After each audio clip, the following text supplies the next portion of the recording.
But maybe you don't have good sense because you're sitting here arguing with me and you're making me mad, and I'm going to send you to the office if you don't shut up. I don't know why this happens in Canada. They should stop. It's upsetting. Like, it's crazy, it's annoying, it's irritating. You guys should stop. Like, stop. The color of my skin, of our skin, is the same blood, red. So stop. Deal with the fact that we're blacks. And you know what? Black don't crack. Excuse me? It's hard to believe that in 2025, we still have to talk about racism like it's breaking news. But here we are. Across Europe, many Africans continue to face brutal forms of racism on the streets, in workplaces, in schools, and even in hospitals. You would think that by now, humanity would have learned to see each other beyond skin color. But the reality is different.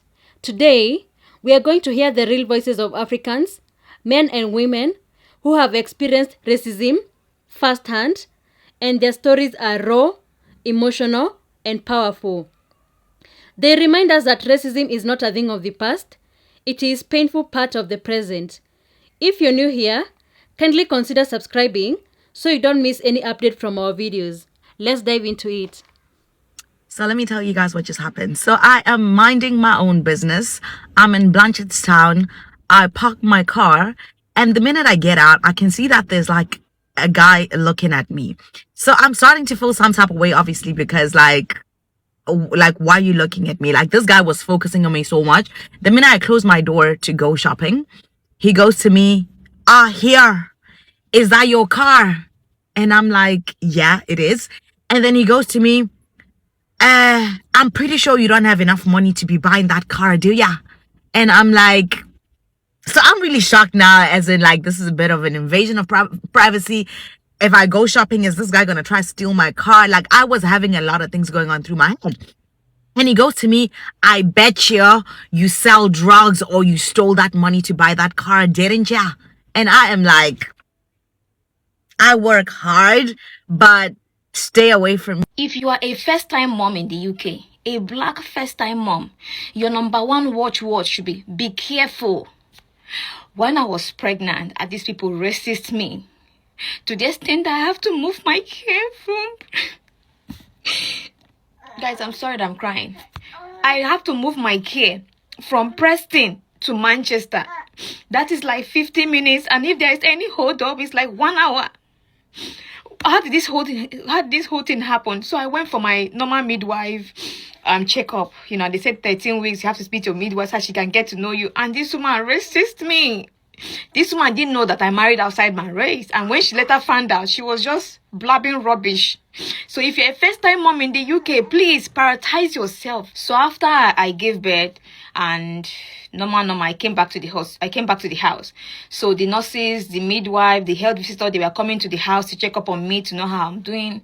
They kept on asking me, how did you do it? Because the distance between Preston, it's not far, but for a pregnant woman, and for my pregnancy was high risk. I went through a lot. I was on the road 247. That's why I don't joke with my husband. My husband was driving me every week to the hospital, and sometimes I nearly lost my life, guys. So they were asking me, they were like, how did you do this? They were sympathizing with me. They asked me to report this woman that did this to me. I couldn't, because I don't want, because of me, somebody's going to lose her job. And the funny thing is that this racist of a midwife, she was telling me that she has 30 years experience, this and that and this. She treated me bad just because of my skin color without even minding what I'm carrying. Bro, I remember when I first moved from Africa, and like the teacher would introduce me to the class and be like, hey guys, this is our new student, Crystal. She just came from, where'd you come from? And I'd be like, Nigeria. Yeah, she just came from Nigeria. And it's like, now that I think about it, it's like, I wish my teachers hadn't introduced me like that. But then again, I'm kind of glad because I got to see their true colors. But the way people were being mean to me, like, they, like, not even being mean, they just ostracized me. They did not want to talk to me because I was from Africa. Like, I remember, like, my first day, I came in with a bunch of candy to, you know, hand out to people, you know, just like, hi, my name's Crystal. People thought I was so weird because I wanted to give them candy. Like, I was so upset, y'all. I'm like, look, I got candy for y'all. I'm here for the vibes. Like, why are y'all being so mean to me? But then when they did become friends with me or wanted to talk to me, it was to make fun of me. Like, I really don't like talking about racism here in Canada, but I really need to talk about what happened yesterday. So I was in a group of 7 different Africans and we went into a restaurant. I literally were 7 in number.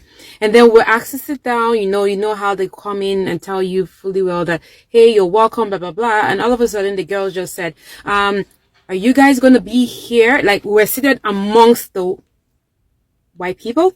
And the lady said, are you guys going to be here till 7? Because we have a guest of about 7 in number and they already budgeted to sit down here.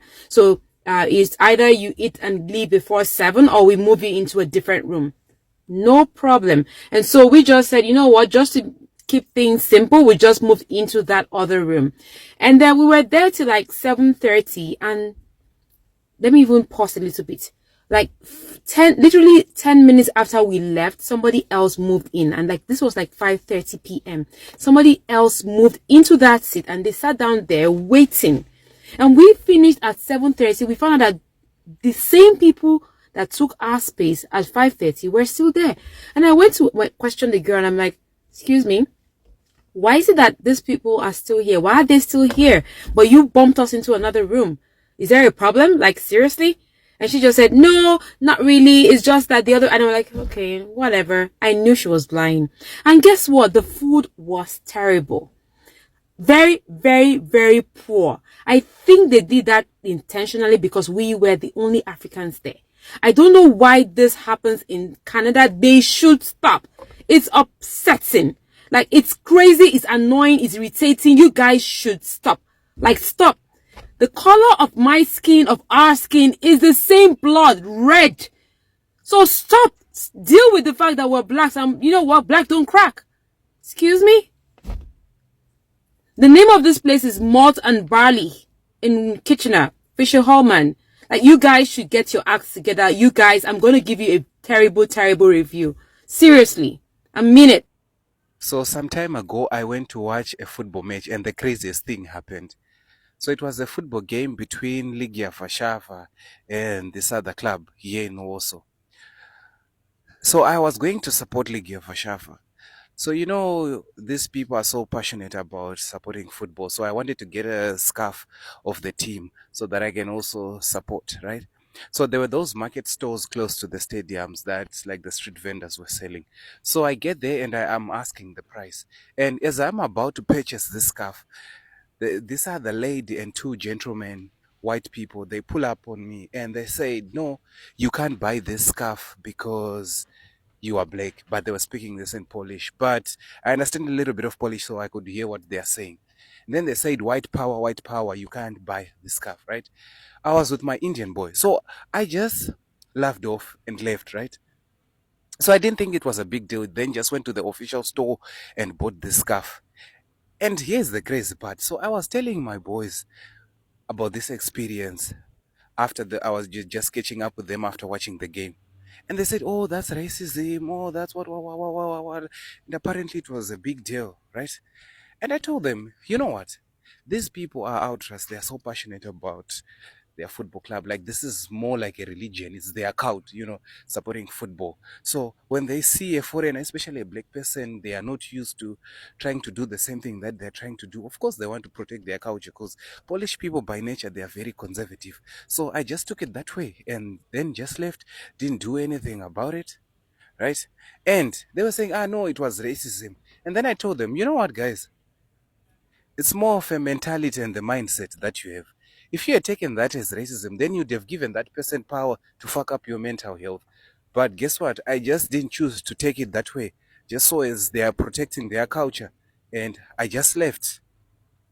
Let me know if I was crazy to think this or I took it the right way. Always stay ready. As a black African Australian, it's so hard finding work in Australia or even to be represented by a proper agency.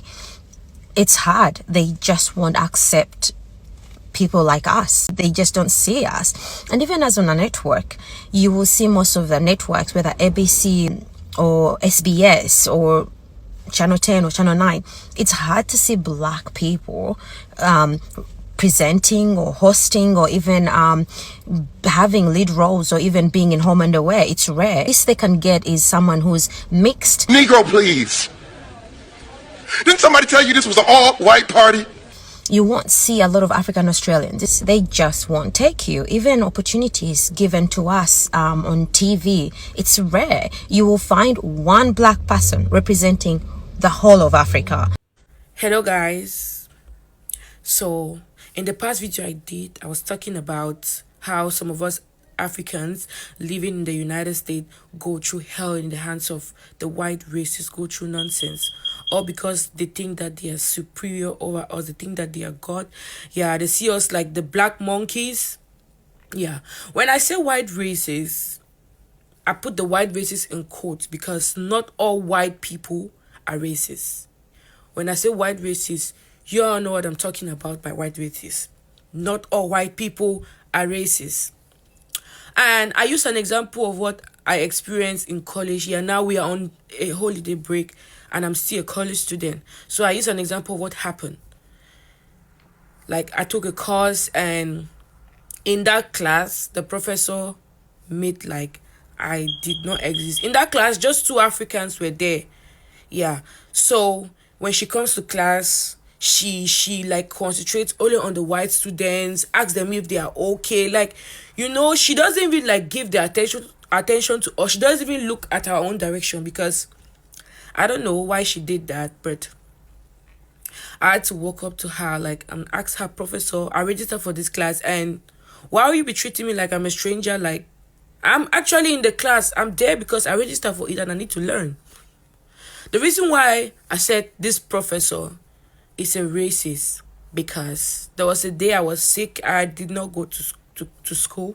So I went to the hospital. And after I was done in the hospital, they gave me a note to give to the professor to show that, yes, I was really sick. So the next time of the class, yeah, I went to class and I walked up to her when before the class wanted to begin and I was like, Professor, sorry I didn't come the last time and I was supposed to email you and I did not because I was really sick and down, but I went to the hospital and I'm feeling better now. And this is the note from the hospital. So I should give it to the professor. Yeah. She was like, what do you want me to do now?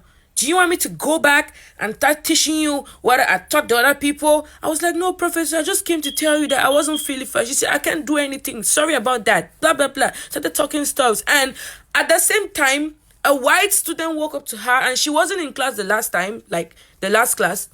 I was like, hi, Professor, sorry I wasn't in class. Sorry, I wasn't feeling too well. She was like, so calm to her. She was like, it's okay. I'll find somebody to teach you. I'll find somebody to explain what happened in the class. I'm like, what? Professor, this is me standing here. And she was like, she doesn't care. I was like, okay. Like, I was so shocked. Like, this happened right in front of me. I wouldn't just come to the camera. I had an experience in year 7 where my teacher literally made fun of my name and said, why would anyone name their child that? Imagine. I'm a Zambian who is from and grew up in the UK. A really interesting experience, especially in school. Schools I went to were predominantly white. I had an experience in year 7 where my teacher literally made fun of my name and said, why would anyone name their child that? Imagine. Just to add, this wasn't an isolated event. The teacher would make so many comments to the point where my mum had to get involved and he eventually got sacked. Like, it was such a painful experience for me because it was like someone was making fun of my identity. And you know what, I'll be honest, it was only in the past, I'd say it's only in the most recent year or so, maybe 18 months, is when I've really been using Namwinga.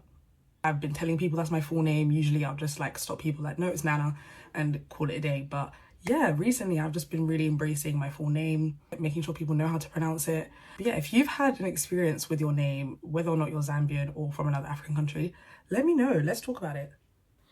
Listening to these stories is painful, but necessary.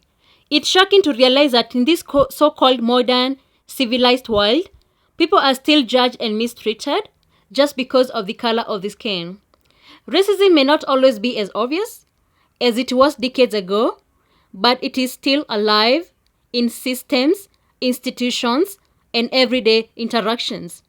The big question is, will racism ever truly end? Maybe not in one generation. But what we can do is refuse to stay silent. We must speak up, support one another, and keep educating the world. Change doesn't come easy, but it starts with the truth. And the truth starts with stories like these. Thank you for watching. And if you've ever experienced racism, let me know in your comments. Your voice matters. Have a lovely time. See you in the next video.